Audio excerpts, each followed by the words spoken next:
actress, and I feel like there are so many sides to me that people haven't seen. And so this is why we named it Reimagined, because we want to challenge people's imaginations na I'm more than what you imagine, and I don't like to be put in a box. So yeah.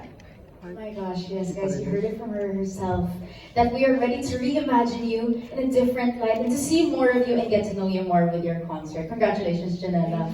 But ito guys, we have to congratulate her because as of 7 p.m. today, platinum tickets are already sold out for Janella Reimagined. Wow, thank you so much!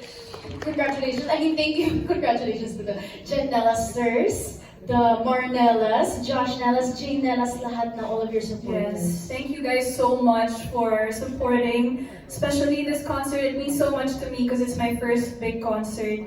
I'm really nervous about it, but I'm really working hard. So thank you so much for everything. Deserve na deserve, guys. She's working so hard for us and really we are so excited for you for your concert, Janella. Thank you. But of course, ito yung highlight ng MediaCon natin. Of course, we should have our Q&A. Yes? Okay. Di mawawala yung question and answer. Okay. So now it's time to call on our friends from the media. Okay. First up, we have here from Biggs Almacen, from Biggs Buzz. Please come on. Ayun. Tayo na po si Janella. Isang headphone niya. Pero yung Janella ako dito, di ba? Nakibabahan ako. Pero congratulations, Janella. I'm so happy for you. Nakasubaybayan namin yung journey mo dito sa showbiz, di ba? From Nikki, tapos nagkumanta ka ng I Can, ngayon dito sa Malyari and Reimagined, di ba? Ang dami mong pinagdaanan. Pero ikaw, how would you describe your 10 years here in showbiz? Wow. Paano ko ma-describe? Well, it has been a really long time. Actually, I've been in the industry for technically 12 to 13 years now. This is just a late celebration of my 10th year anniversary, and I'm very thankful looking back on everything. I feel like sobrang daming kong opportunities, and I'm so grateful for all of them, and I'm grateful to still be here after how many years? How do I describe it? It hasn't been a smooth journey. Dami ko rin pinagdaanan, and I'm sure you guys were with me sa lahat ng pinagdaanan ko, na witness nyo naman yun. But I feel like all of my hard work, lahat ng pinagdaanan ko, it made me into this person, the person I am today. I feel like I'm a lot stronger. I'm a lot more sure of what I want, what I don't want. I'm a lot more sure of myself, and I'm discovering so many more things about myself. So, I'm just grateful. Yes, and you're truly an inspiration, di ba? Sa lahat ng mga pinagdaanan mo. Pero nakakatawa kasi iba na yung tunog mo ngayon with your music, pero hindi ka ba natakot with parang pagbabago ng music mo? Hindi. Actually, sobrang excited ko kasi for the first time ever, ito yung music na gusto ko talagang ilabas. Kasi syempre, nung mas bata pa ako, my previous album, it's not that I don't like my previous music, but I wasn't really in control of the things that I would put out before. Kasi nga, bata pa ako noon, nung nag-release ako ng first album ko, I think I was 16 years old.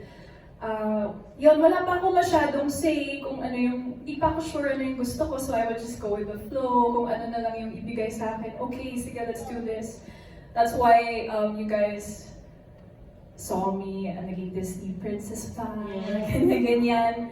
And I'm so grateful for all of that. It's just that, ngayon ko lang talaga na-assert yung mga wants ko. So ito sa music ko, I've always been into jazz, I've always been into R&B, mga mas chill talaga na kanta yung gusto ko. So, happy ako na finally malalabas ko na yung music na to. Yeah. Pero bakit ngayon ka lang nagkaroon ng big concert? After more than a decade? Oo nga eh. Kasi, bakit nga ba? Hindi rin ako siguro nagka-time. Hindi siya naging priority in the past few years. But this concert has been planned. We've been planning this for more than 2 years na. Dapat talaga sa 10th anniversary ko siya gagawin. Pero yun, things happen. Nagkaroon ako mga schedule. So, hindi rin namin siya nagawa. Mga siguro more than 10 times na-move tong concert na to. So, yeah, finally, it's happening. Yeah, and we're all excited for this concert. Thank you. Ayan, sabay pa pa. Thank you, Vix. Okay.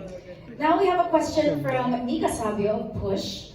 Her question is, tell us something about Head Tone and are you part of the creative process of Head Tone? Yes. Head Tone, I wish I could say I wrote it, but I did not write this song. But the moment I did some listening. They presented some songs that they wanted me to record if I wanted to hear them. So I listened to a couple of songs, and there are some that I turned down. But when I heard Head Tone, I fell in love instantly because it's the exact vibe that I've always wanted. I wanted to sing jazz, like I said. And so this was actually written by Kiko Salazar he has a new band now, a new jazz band called Day One, and yeah, they were the ones who did the instrumentals of this song. And with the vocals, I've been really hands-on din sa recording with Kuya John, Mr. Jonathan Manalo. I've been really involved in the creative process of this album. So yeah, it's really all my hard work then. Grabe. And we're so excited to hear it. Thank you. Yes, are you guys excited to hear it? Actually, the next question from Chris O. Ramos Jr., One Music PH, is in line with your answer. You mentioned that you love jazz. So he asked here, your new single indicates some never before explored musical approaches like jazz and soul music. So where do you attribute these new influences from? New influences, meaning like the jazz? Yes. Like I said, I've always loved jazz. It's something I've always been attracted to. Even when I was very young, I loved the sound of it. I always knew that, feeling ko in my past life, I was probably a jazz bar singer. Because it really speaks to me. And so I want to make jazz more accessible to the modern crowd because not everyone really listens to jazz nowadays. So I want to modernize it, make it sound more more today, but still give them the classic jazz element and instruments. He also asked the same thing actually, but are you willing to explore doing jazz bands, like performing with jazz bands? Is this the route you're going? Definitely, I would love that. Yeah. Okay, exploring both. Would you rather, it says here, would you rather be in the jazz and soul big band versions or just singing? Wala akong mapilihan sa station. Meaning singles? Yes, just here. Will your previous singles be in used jazz and soul big band versions, or will you also stick with your previous genres that you explored also? It's more of jazz, but of course I can't make it sound too old because we still have to get with the times. But it's very different from the music that I've been putting out before. All of the songs I'm about to put out are going to be very different. So yeah. We're excited for that, all jazz. You know, it's very interesting as well because I do believe that OPM hasn't explored that yet. So we're very excited for you and your sound and influencing OPM too. Okay, next we have here from VJ Agudo of Was Up PH. Please come up. Yes. Hi, congratulations for your upcoming concert. So, my question is, how has your music evolved over the past decade, and how does this concert reflect that journey? My music has evolved a lot. My first album, if you guys were able to listen to it, it's mostly like girly pop, very teeny pop stuff. But I love them though, like some of them are hits, I'm not gonna lie. But I feel like along with myself, I've matured, so my music must mature too. So, ayan, ito na yung mga ni-release ko ngayon. And in the concert, you're actually gonna see different stages of my life and my career. That's how we're gonna present the concert. It's gonna be like through stages. So, look at your concert. Meron ba kayo? Okay. Next question. What's the significance of celebrating your 10th anniversary through this concert? What's the what? Sorry. What's the significance The of significance. celebrating your 10th anniversary through this concert? Like I said kanina, not many people know that I'm a singer. People know me more as an actress, so I feel like this will establish me more as a performer, as an artist. And singing and music has always been my first love, so I'm really happy that I'm able to do this now. I feel like it's something na hindi ko na-prioritize in the past few years kasi nga I did a lot of acting stuff. So ngayon gusto ko talaga mag-focus sa music. Yeah. Congratulations. Thank you. Thank you! Thank you. Okay, before we continue the Q&A, we want to remind everyone, earlier I mentioned no posting, but we just got a note. You guys can post the question and answers and the headtone performance, but for the Karma performance and the music video, that is a surprise.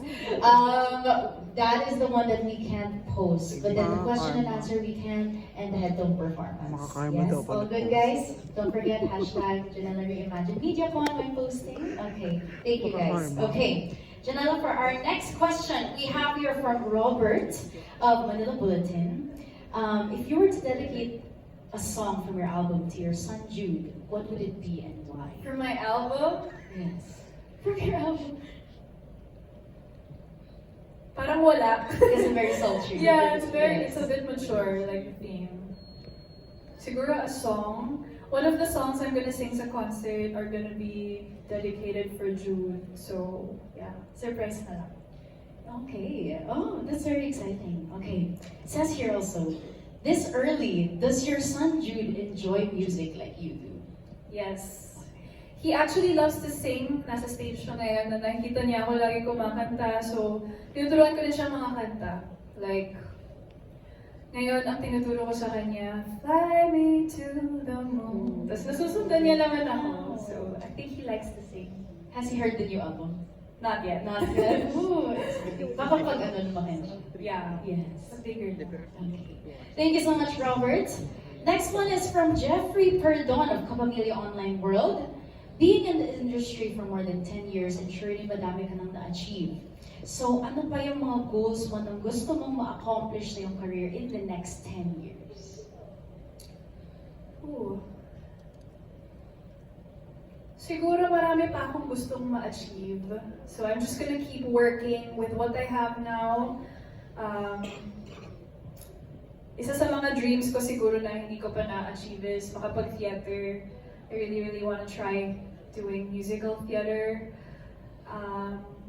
This concert is on my bucket list as well, so I'm happy I'm finally gonna be able to do this.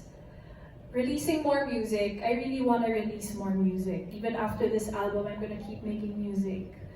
And yeah, let's see where everything takes me. And you mentioned earlier, Janella, that you've been very busy making music. You have a lot of promo shoots like Malyari promo overseas, under Parallel Skies movie.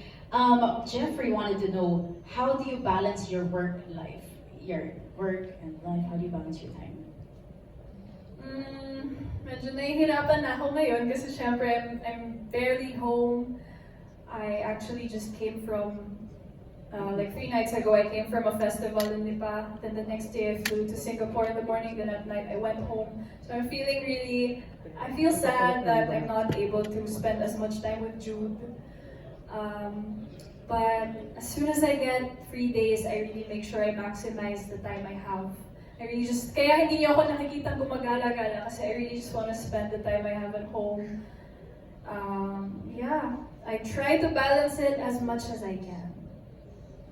Yes, balancing your time as much as you can is the most important. And Yeah. we're very happy that you're still able to rest.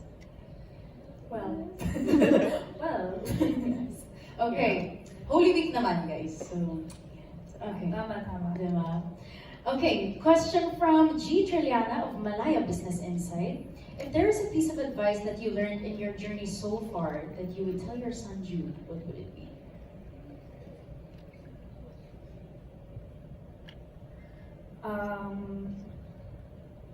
Siguro it would be to stand up for himself in the times that he needs to.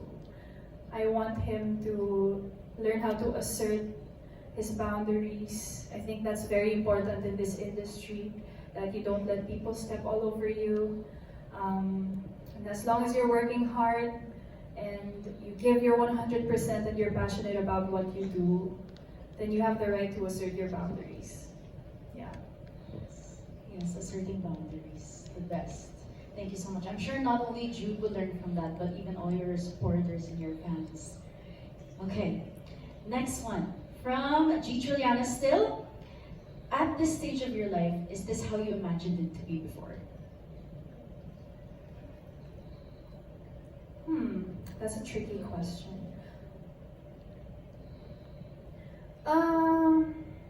Well, I always say this in interviews, I never expected to become an actress. Hindi siya naging dream para sa akin na gusto kong mag-artista sa TV, ganyan-ganyan. But I've always loved music. I've always loved singing. I've always seen myself as a singer. Even if I was such a shy kid, gusto ko talagang kumakanta. So, I guess the music part, yes. This is exactly how I wished it would be. But the acting part, I did not expect all of this to come from me. So I'm grateful. We are so proud of you. Thank you. From Hannah Mallorca of Inquirer.net. You were talking about how you're a singer now, you're doing music. How would you describe yourself as a singer now compared to the singer you before? Before, as in when I was starting out? Yes, when you were starting out. I've matured a lot, definitely. I feel like my musicality has also evolved from before. Ngayon, mas alam ko na nga kung ano yung gusto ko. Very hands-on na ako sa music ko ngayon. Dati kasi sila na bahala. Basta kakanta lang ako. But now, from now on, everything that you guys will hear from me, everything that I will put out in terms of music, lahat yan talagang minusisi ko. So yeah, right now I'm very hands-on. That's the difference. Of course, Janella, as an actress, you're known for your ability to deliver realistic emotions. So how are you going to bring that strength of yours into music? Wow naman. I think important din when you're a singer na you're able to convey emotions through every line, through every note. Kasi lyrics are just 50% of the song, but like when you're listening to music, parang diba doon ka naapektuhan pag alam mong nafe-feel nung kumakanta yung kanta. So when I'm singing, ganun din, siguro talagang ninanamdam ko din yung kanta. I think that's very important. Now, we know your album is, all sultry and sexy. Are there any, mga dark sa heart songs din sa album? Ay, meron. Meron? I don't know if I'm allowed to share this, but I will. Hindi, pero kagabi, I actually just recorded a song, the one I finished at 2 a.m. with Moira. She was the one who wrote that song. So she wrote a song for my album, and you know how Moira's songs are. Dark So, sa heart. yes, abangan yan. Yes, we're so excited to see that live, especially, you're so good at releasing those emotions. You can't wait. Oh my gosh, I'm ready to feel it. Yes. Thank you. Okay, now we have Carlos Aragon of Mega Kapamilya. Thank you, Carlos. Hello po. Hi. And congratulations po. Thank you. Ito yung first question ko. Sino ang dream mong makakollab or makasama sa concert? Dream kong makakollab Yeah. na hindi kasama sa concert ngayon? Or... Yeah. Sayang kasi umuo na sa akin si Ate Reg noon na mag-guest sa concert ko kaso nagsabay yung concert namin. So, next time na lang. Pero si Ate Reg talaga, I was hoping.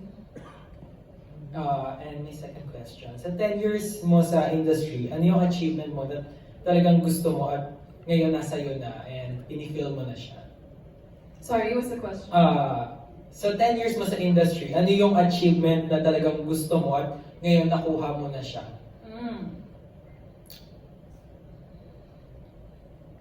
Siguro itong concert. I feel like I've been working my entire life for this. Parang it's something that I knew it was gonna come eventually. I was hoping and praying. Kasi ngayon lang So, siya ito na nakapag-isip yun. eh. Finally, magagawa ko na siya. And hopefully, my hard work pays off. Thank you so much. Parang hindi Thank masaya you, siya. Carlos. Okay, we have one question from Parang hindi Christian masaya sa Melanie musap. Lee of Manila